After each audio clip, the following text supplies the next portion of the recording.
I was such a brat at art school, so I went through at VCA and I finished honours in 2014 at VCA and did the 3 years prior in undergrad. And the first year and a half of my undergrad degree in painting, I was there half of the time because I was busy working in the bookshop or doing whatever else I felt I had to do, like just not really present and kind of making with my peers. And I don't know, something shifted halfway through and then all of a sudden I was obsessed with it. And so it's like, it's that thing where it's like, it's got to be on your terms, or it has to be on my terms. And then it's like, right, now I understand how to get this to be the kind of education and learning space that I want it to be. I know how to ask. I'm starting to feel like I belong here. Yeah, I think it's like, it's starting to feel those stronger connections to people. So it's that sense of belonging. And so feeling like you can have an exchange with them. And I think that was also about like identity as an artist starting to kind of like develop. So I could conceive of myself perhaps as an artist, and I was able to sort of suggest that maybe I was an artist. Maybe, or at least I was studying art, like I was able to tell people that at least. I make work because I have questions, and to me that's what my artworks are. They're a series of questions, and I'm asking them of other people and of my peers, or of just people walking down the street. Like, it's seeking to engage and seeking to communicate and to share, and that's really integral, I guess, to my practice. And so to balance out the kind of the isolation and the loneliness of like the solo practice, and the strangeness too, especially of having a performative solo practice, which is like, in your studio you are the director, the producer, the scriptwriter, the performer, and the lighting technician all in one go. Oh, and also you might devise some sound elements. I try and avoid the sound part because I just don't know how to do it. But, you know, so you're all of those things all at once, and you're kind of like bouncing around through these different characters in these different roles, I guess.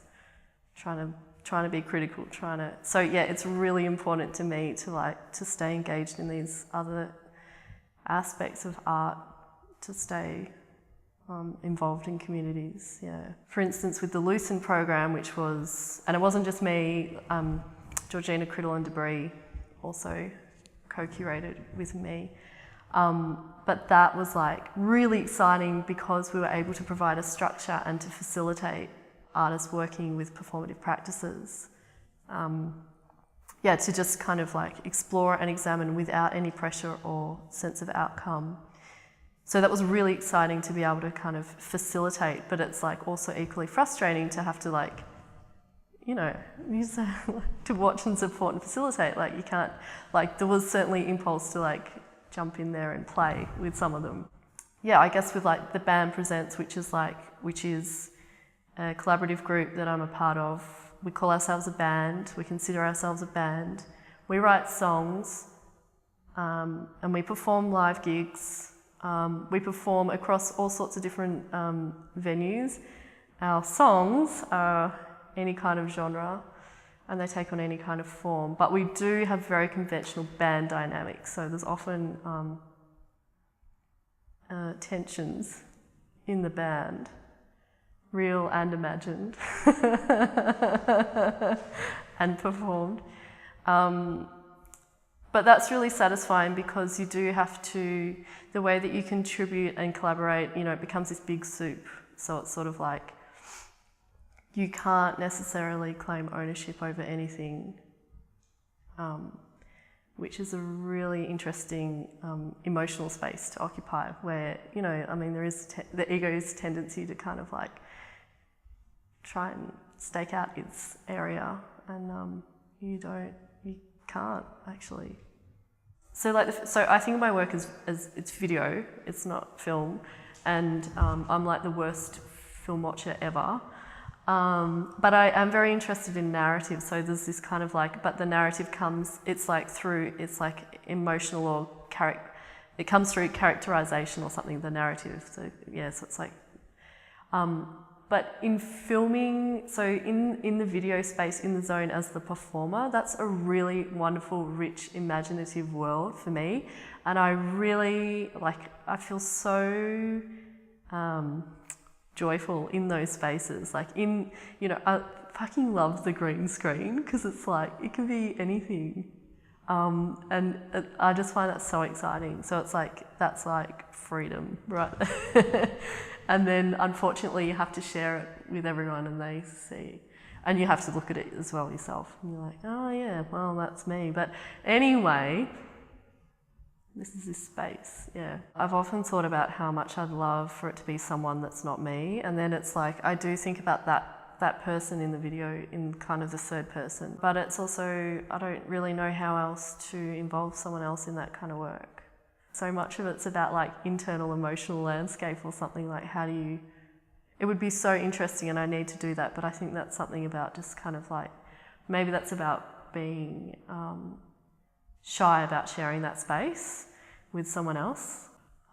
But it is really weird being in your own videos, especially if you're like nude and then your friends come and they're like, they don't really know if they should look properly or if they should be too excited or not, like, how do they behave properly? And it's like, yeah, but, and this is the other tension too, actually, it's that thing where it's like, do they like it because it's me and they like me, or is it, are they responding to the content of the work and like how this person's kind of drawing them in and like, I don't know.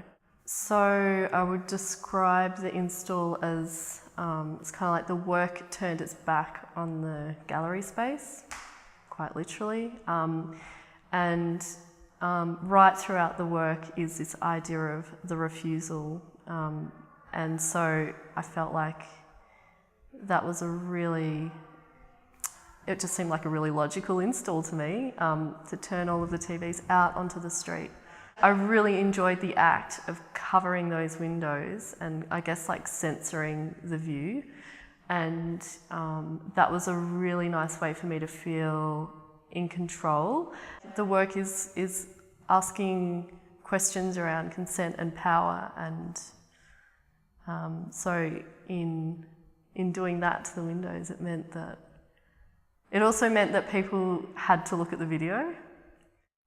I think that the last few things that I've done have involved audience and notions of audience in kind of ways that I guess is more brave than I previously have done. And so I'm really interested in that conversation with audience, like the unwitting audience. Ideas of consent and shared experience. And maybe that's come up from like doing a number of live things over the last couple of years, which is, and this is it, like I started out as an actor. As a teenager I was going to be an actor, and I went and studied theatre studies at uni for a bit. So like, that's a really good expressive space for me, it's the performing. So